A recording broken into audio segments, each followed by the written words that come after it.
All right. Hello, everybody. We're trying a new experiment this time around with SLE in high school by doing a little bit of orientation video. So here's a shot at that. And first of all, since I'm not teaching in SLE this year for the first time in a long time, also weird that I don't already know some of you. So I look forward to getting to know you in the process of the high school program. Little history, the program is only a few years old. 4 years ago, well, this is our fourth iteration. So 3 years ago, there was an in-person version, which was a summer program. It was 2 weeks, um, kind of intensive, 3 or 4 hours a day. There were a few students from East Palo Alto coming to the Stanford campus, and there were about 6 or 7 students at a high school in Brooklyn where a SLE alum was teaching high school. So we ran it with them, first time bringing SLE text to the high school situation, and we thought it went really well. Thought the high schoolers found it exciting, and so we decided to continue. That continuing coincided with the establishment of Stanford Digital Education Office at Stanford. So this is nothing to do with SLE, completely separate. But the mission of Stanford Digital Education, which I might call SDE in a minute, um, was to bring Stanford courses to high schools through another partnership with a national group called the Education Equity Lab. And their mission is to bring college content to high schools, at Title I high schools, where students normally wouldn't get access to this kind of thing. So we were invited, even though we were already experimenting with our own connection with high school students, we were invited to participate in that. Stanford rolled out, a computer science class, a bio class, now a history class on called Martin and Malcolm, and then a writing class through the Power program. So a kind of straight up humanities experience like SLE was a exciting idea for the SDE folks, and so off we went. And that first year, in that collaboration, we did an online, basically virtual class with one high school now in Brooklyn. So with the SLE alum teacher there. And so we being me and SLE students were coming to their classroom once a week to talk about some SLE-like materials that had been assigned. And I did little mini lectures about that material. Then last year we ramped up. We needed to run five high schools now, so the program was growing, and so the model couldn't quite work the same way, and so we created kind of a flipped classroom, little mini lectures from me, write-ups from the students, but then we would show up once a week, the SLE instructor and SLE undergraduates, to talk about the material. And that's really the main role that you will play. So I'll say more about that.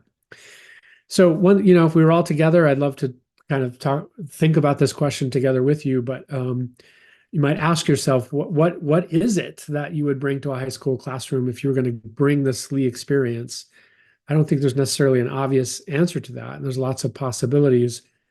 But when this former SLE student, now teacher, his name is Mike Taubman, when the two of us were talking about it, we started using this phrase culture of the classroom, that it's really one of the defining features of SLE as a program at Stanford is the kind of space it is, the kind of conversations you can have, the kind of collective inquiry, kind of openness of inquiry. It's not about mastering the material, it's about exploring questions. And so that's what we're after. That's what we want SLE in high school to be, is that experience of reading a bit from old texts, usually old texts.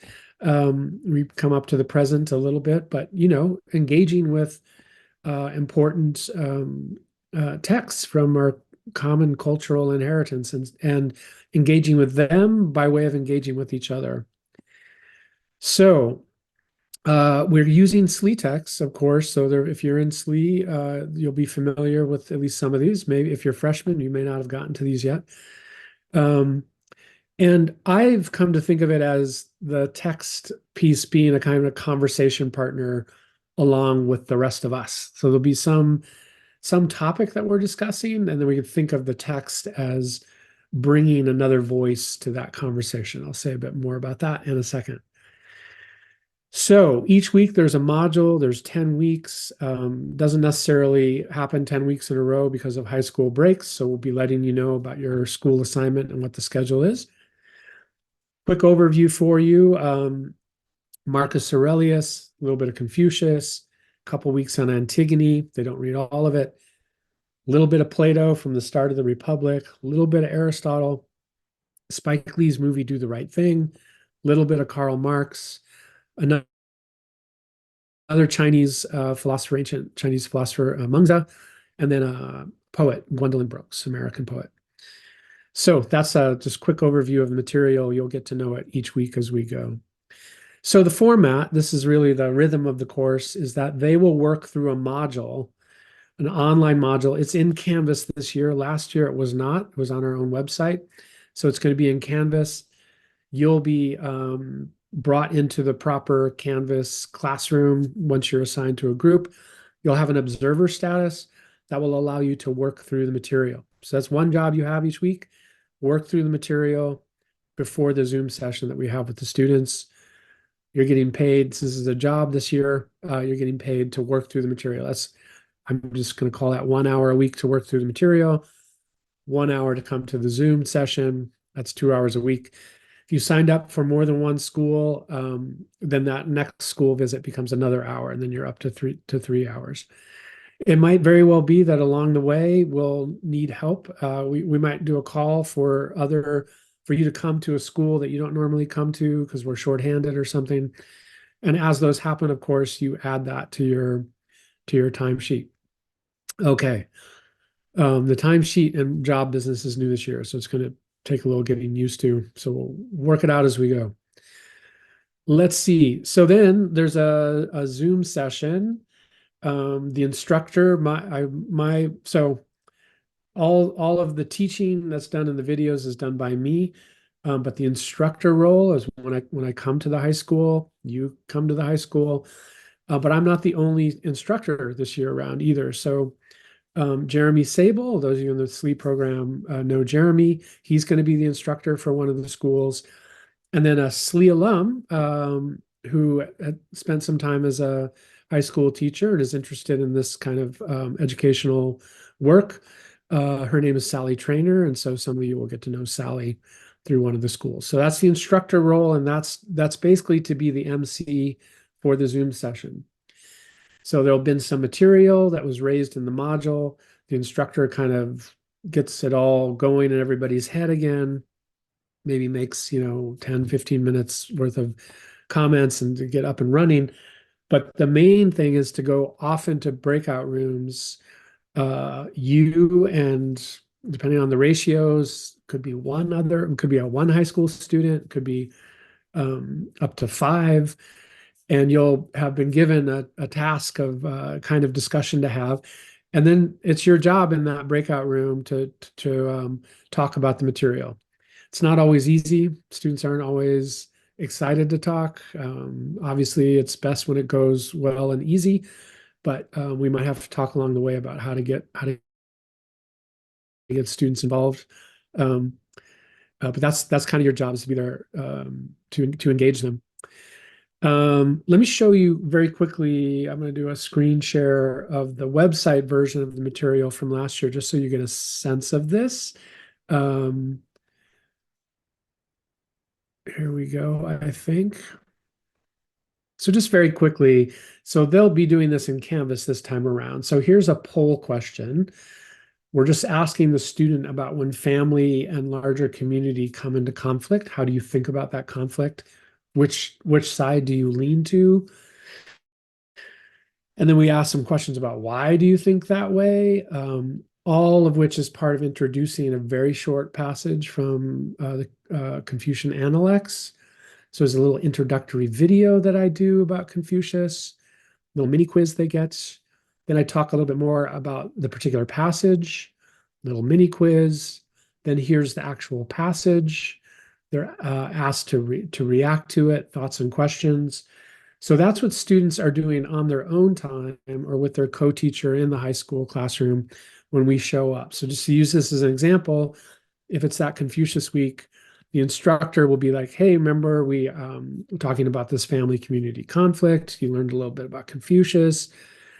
And the instructors will have looked at the student responses. We're also thinking about sharing those with you. That could be part of your homework before the Zoom, is to see what kinds of things the students are talking about. Um, and so that makes it that helps us engage the students because we already know some of the things they're thinking. All right, pressing on. Um, so come to the Zoom and be ready to chat. You do not at all feel like you need to be, nor should you play the role of being an expert on this material.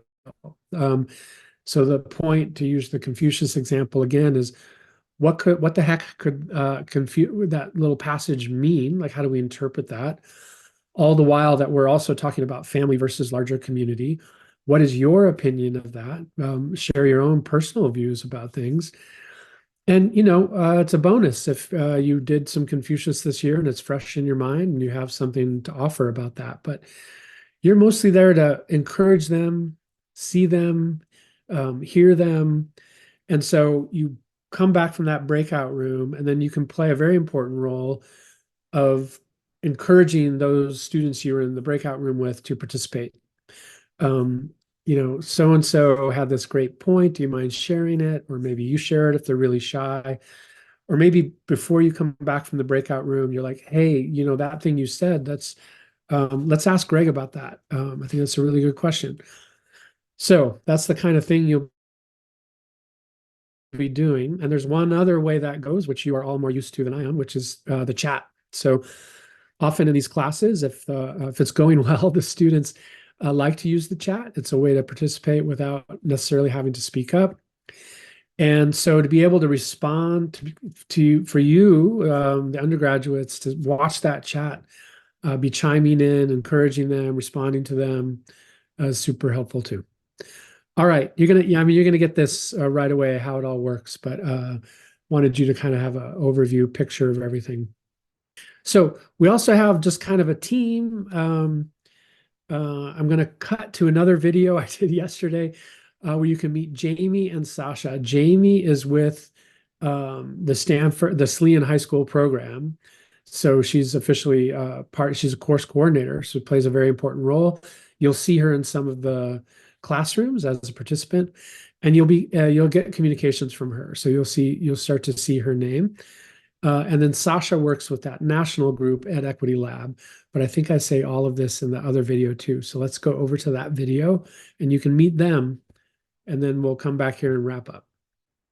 Okay, hello everybody for what I believe is a commercial break within a longer video that we're making you that I haven't made yet. So, but I'm here to introduce a couple other members of the team. So they'll be making this course happen.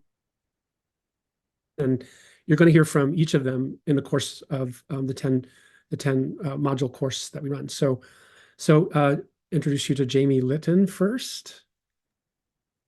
Hi, I'm Jamie Litton. I'm the course coordinator for this course. So I worked with Greg to help build this course last year. And again, this year we migrated everything to Canvas.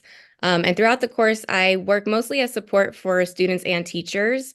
But you guys will also be hearing from me to get you connected with your Zoom meetings, make sure that everybody's on the correct schedule. And then I'll probably be reaching out to you to let you know what students have been talking about throughout the run of the course as far as content goes to kind of help you with discussions. And you will also see me in those Zoom meetings sometimes as well. And yeah, a little bit about my background. I have a bachelor's in sociology and a master's in social justice education. Yeah, and I'm really happy to be part of the team again. Awesome. Thanks, Jamie. And so then to introduce you now to Sasha, who just let me kick things off by saying that the course that's being offered, the SLE course that's being offered to high school students, is just one of many courses, not just at Stanford, but with other institutions that Sasha will tell you a little bit about. but it's the partnership with her organization, which is making this all possible. So it's really important piece of the puzzle. So Sasha. Thanks, Greg. Hey, everyone. My name is Sasha Bentley-Raritt. I'm the Senior Manager for Student Success and College Pathways here at the National Education Equity Lab. Before joining the lab, I worked in museum education and in higher ed, and I'm currently in the very long slog to finish my PhD in Egyptian archaeology, which has nothing to do with what I do now, but is a passion from college that I was like, we're finishing this thing. Wow. So you might be wondering, what is the National Education Equity Lab?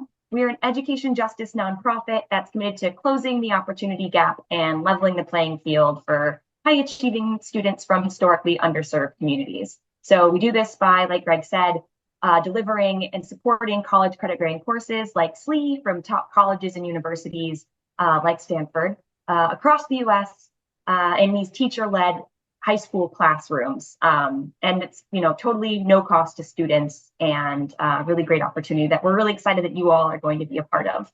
So we began this work back in the fall of 2019 with one course. And then as of this semester, I think we have reached more than 20,000 scholars in over 400 high schools in 31 states. So a lot of growth, and you guys are a big part of that. We work exclusively with Title I and Title I eligible high schools. And so those are high schools that have 40% or more of their population that's on free or reduced lunch. So this is a big opportunity for a lot of our scholars, and we're just really excited that you all get to be a part of that. So my role in this is that I am the course manager for SLE. That means I'm your main kind of point person for the Education Equity Lab, and I'll be providing support to your Stanford team as we bring this course into those high school classrooms. A couple kind of logistical things. One, you'll soon be added to the course Canvas page, as well as a teaching fellow kind of training course. It's not really a course, don't be overwhelmed. While some of the info in that won't be applicable to you and your role as kind of like section leaders and talking with students, there's a lot of great information and tips and tricks on basically kind of the means of participation. And this will help you hone your skills and improve the level of discussion in those weekly sessions with your scholars. It should take you less than an hour to go through it, so don't stress about this at all. You'll also receive a couple of surveys from the lab throughout the semester when you'll hear from me. One's at the mid-course point, the other at the end. And these are really just to hear how things are going and to learn from your experience so we can improve this course for future teaching fellows and scholars. Lastly, few events in the semester you're invited to as well. Not mandatory, but we'd love to see your faces there. The national opening ceremonies, this is for every single one of our courses. All of our students will be in one space. It's really exciting. Welcoming them to the semester. So we work on semester, not the quarter system. And that's on Thursday, February 1st. So more info coming on that. The mid-semester professor pop-up, which happens with none other than our Dr. Greg Watkins. And that's where he gets to connect with scholars, synchronously, all in one space again, but just for our course. And then the closing ceremony where we'll celebrate our scholars' achievement at the end of the semester. So if you have any logistical issues or general questions about our work here at the lab, don't hesitate to reach out, and looking forward to working with all of you. Great. Thanks, Sasha. My only questions are about your PhD, so I'll save those for later. Sounds amazing. Okay, thank you both. I think the one last note about this is that the three of us communicates regularly. And so don't worry at all about whether some communication, if you have a question or concern, about which person it needs to go to. If it needs to get to one of the others, we'll do that. So, all right, thank you both. Back to our regularly scheduled program. All right, gang, that's it really. Questions and comments are welcome at any time. Let us know if there's something you're expecting or needing, you're not getting it, but the usual rhythm will be, hey, this week is Module 1 at your school. Go take a look at the content on Canvas. Hey, here's a link to the kinds of things the students have been saying about this material. Then be on time for your Zoom session and ready to talk with them. And it'll be amazing. They really love it. I mean, it's like any class. There are some students, of course, who are just completely uninterested and zoned out. But last year in all 5 high schools, there were a subset of those students who were really deeply impacted by this. So thanks for participating. and look forward to working with you throughout the 10 modules. Thanks, everybody.